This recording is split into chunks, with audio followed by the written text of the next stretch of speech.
भाई मेरा नाम है शाहिद खान और मैंने अपना हेयर ट्रांसप्लांट कराया था। और मेरे हेयर ट्रांसप्लांट को जो है लगभग 8 महीने कंप्लीट हो गए हैं और रिजल्ट आपके सामने है। ये देख सकते हैं आप, मेरी हेयर लाइन देख सकते हैं आप, मेरा सारा रिजल्ट देख सकते हैं। तो मैं अपने हेयर ट्रांसप्लांट से बहुत खुश हूँ। और ऐसा हेयर ट्रांसप्लांट मैंने शायद ही किसी क्लिनिक का या किसी ऐसे इंसान का देखा होगा जो इतना परफेक्ट है और इतना नेचुरल है। मेरी हेयर लाइन वो बहुत ही नेचुरल बनाई गई थी, जो कि आपको भी दिख रहा होगा, बिल्कुल नेचुरल मेरी हेयर लाइन है। और भाई मैं आपको ये चीज़ रिकमेंड करता हूँ कि अगर आप लोग भी हेयर ट्रांसप्लांट कराने की सोच रहे हैं तो आप बिना किसी झिझक के, बिना किसी हेजिटेशन के आप डायरेक्ट कांटेक्ट कर सकते हैं। तो जैसे कि मेरे हेयर ट्रांसप्लांट को 8 महीने पूरे हो गए हैं, तो मैं आपको बताता हूँ कि स्टार्टिंग से लेके अब तक। तो स्टार्टिंग में जब मेरा हेयर ट्रांसप्लांट हुआ था तो उसमें मेरे को कोई प्रॉब्लम नहीं हुई, ना कोई पेन हुआ, ना कोई बाद में कोई प्रॉब्लम हुई। लेकिन जब मेरा शेडिंग फेज स्टार्ट होता है, तो शेडिंग फेज स्टार्ट होता है 1 महीने के बाद से लेके और करीब 3-4 महीने तक रहता है वो। तो उस टाइम पे थोड़ा सा इंसान एक निराश हो जाता है, डिसअपॉइंटिंग हो जाता है कि भाई बाल जो लगवाए थे वो सारे चले गए। ठीक है, तो उससे आपको बिल्कुल भी निराश नहीं होना है। मैं बिल्कुल भी डिमोटिवेट उस टाइम पे नहीं हो रहा था, क्योंकि जो लोग हेयर ट्रांसप्लांट ऑलरेडी करवा चुके थे वो मेरे को बता रहे थे कि भाई ये चीज़ होती है। और हेयर ट्रांसप्लांट का ये एक जो क्राइटेरिया होता ही है, ये एक शेड्यूल है कि भाई इस टाइम पे आपको जो है शेडिंग होनी होनी है। तो उस टाइम को आप फेस कर लेते हो, तो उसके बाद 4 महीने के बाद जो आपको रिजल्ट आना स्टार्ट होगा, उससे आपको इतनी खुशी होगी कि आप मतलब अपने आप में इतना मोटिवेट फील करोगे बहुत ज़्यादा। तो मेरा भी जो है 4-4.5 महीने के बाद से रिजल्ट आना स्टार्ट हो गया था। मेरे जो बाल थे रीग्रो स्टार्ट हो गए थे उन्हें। और उसके बाद जो मेरे अंदर फिर जो मोटिवेशन आई है और जो मैंने अपने आप में चेंजेस देखे, अपनी लाइफ के अंदर चेंजेस देखे, उसमें बहुत मज़ा आने लगा। और आज जैसे कि मेरे हेयर ट्रांसप्लांट को 8 महीने पूरे हो गए हैं, आपको सिचुएशन दिख रही होगी भाई, बहुत बड़े बड़े बाल हो रहे हैं मेरे। और मैं अब तक 5 या 6 बार मैं कटिंग भी करा चुका हूँ, अपनी हेयर कट भी करा चुका हूँ। अगर मैं बात करूँ फॉलोअप की, तो आपको डे 1 से ही फॉलोअप करना स्टार्ट हो जाएगा। क्लिनिक वाले आपको प्रॉपर कॉल करेंगे। और अगर आपको कोई भी प्रॉब्लम होती है, कुछ भी चीज़ आपको पूछनी है, कुछ भी आपके दिमाग में है, तो आप किसी भी टाइम कॉल करके उनसे पूछ सकते हो कि मेरे को ये प्रॉब्लम है या ये मेरे को जानना है।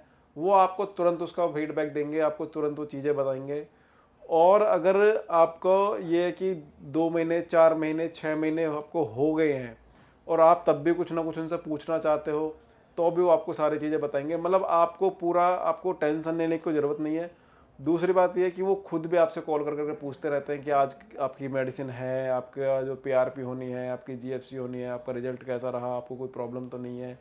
तो वो फॉलोअप में इतना आपको मतलब कोई टेंशन वाली बात नहीं है। मैंने बहुत सारे क्लिनिक्स को देखा है कि अगर आपको कोई प्रॉब्लम है, आप फ़ोन करते हो, फ़ोन नहीं उठाते हैं, आपकी बातों का जवाब नहीं देते हैं, तो बहुत सारी चीज़ें फेस करनी पड़ती है। लेकिन इस क्लिनिक के साथ ऐसा कुछ भी नहीं है। आप आओ, आप ट्रांसप्लांट कराओ, आपका डे 1 से ही जो आपका फॉलोअप स्टार्ट हो जाएगा। तो मैंने जैसे कि फर्स्ट मैंने पीआरपी ली थी। ठीक है, उसके बाद फिर मैंने जो है जीएफसी ली। तो मेरे को पीआरपी से ज़्यादा जो रिजल्ट अच्छे आए वो मेरे जीएफसी में आए। क्योंकि जीएफसी में क्या होता है कि आपकी जो बॉडी है, आपकी जो बॉडी से ब्लड लिया गया है, 20 ml ब्लड लिया गया है, उसमें जो आपका रिच प्लाज्मा है वो 2 ml 3 ml होता है ज़्यादा से ज़्यादा। और वो भी डिपेंड करता है कि आपका जो प्लाज्मा है उसके अंदर जो ग्रोथ फैक्टर है वो कितने हाई हैं, कितने लो हैं, कितने मीडियम है, किस डेंसिटी के, नहीं पता किसी को। लेकिन जीएफसी में क्या होता है कि आप जब आपकी जो बॉडी से प्लाज्मा लिया गया है उसके अंदर जो ग्रोथ फैक्टर है जिस भी क्वालिटी के हैं वो, उसके बाद उसमें किट यूज होती है जिसके अंदर already growth factor 100% growth factor add होते हैं। तो अगर आपकी बॉडी के जो ग्रोथ फैक्टर है वो अगर लो क्वालिटी के भी हैं, तो और जो अलग से किट आपकी बॉडी में जो आपको जो अलग से किट यूज की गई है जीएफसी के लिए, उसमें जो ग्रोथ फैक्टर हैं वो प्लस आपकी बॉडी के ग्रोथ फैक्टर, वो एक हाई लेवल के ग्रोथ फैक्टर जनरेट करता है, जिससे कि आपका जो रिजल्ट है वो बहुत ही अच्छा आता है, बहुत ही अच्छे, बहुत ही कम टाइम में बहुत ही अच्छा रिजल्ट आ जाता है। देखो मैं ये कहना चाहूँगा कि अगर आपको बोल्डनेस जस्ट स्टार्ट हुई है, आपको हेयरफॉल स्टार्ट हुआ है और आप चाहते हैं कि मेरे को जीएफसी लेनी चाहिए और या फिर आपको ट्रांसप्लांट भी करवाना है, तो मैं आपसे जस्ट अभी ये बोलूँगा कि आप जब भी ट्रांसप्लांट के लिए जाएं या जीएफसी के लिए जाएं, एक बहुत ही क्वालिफाइड सर्टिफाइड क्लिनिक के पास जाएं, उसके रिजल्ट चेक करें, उसके रिव्यूज़ चेक करें, कस्टमर रिव्यूज़ चेक करें, ठीक है, और तभी जाएं।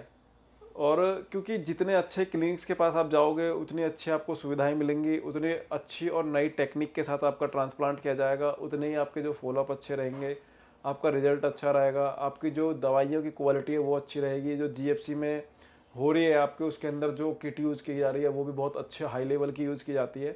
तो मैं आपसे ये बोलना चाहूँगा कि आप एक बहुत ही सर्टिफाइड, बहुत ही एक क्वालिफाइड क्लिनिक के पास जाएं इन सब कामों के लिए।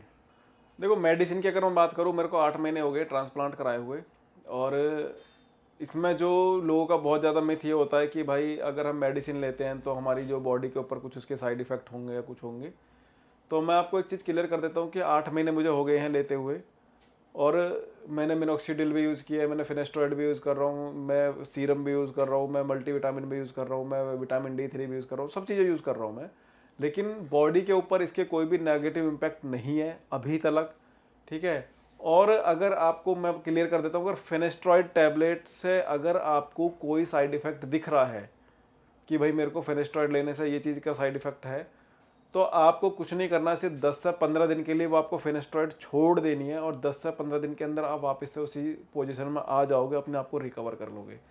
तो इसमें अगर आप मेडिसिन लेते हो तो इसमें कोई बड़ी बात नहीं है, कोई गलत नहीं है, और ना कोई साइड इफ़ेक्ट है। जैसे कि मैं एक्सरसाइज की बात करूँ, जिम की बात करूँ, तो जो भाई भी जिम करते हैं वो हेयर ट्रांसप्लांट कराना चाहते हैं, मतलब किसी भी फिटनेस लाइन से जुड़े हुए हैं और वो अपना हेयर ट्रांसप्लांट कराना चाहते हैं, तो मैं खुद जिम करता हूँ, और मैंने अपना ट्रांसप्लांट कराया था उस टाइम पे। तो मैंने बस ज़्यादा से ज़्यादा 45 डेज़ के लिए मैंने जो अपना स्किप किया था जिम करना, और उसके बाद से मैं धीरे धीरे फिर से कंटिन्यू उसी रूटीन में आ गया।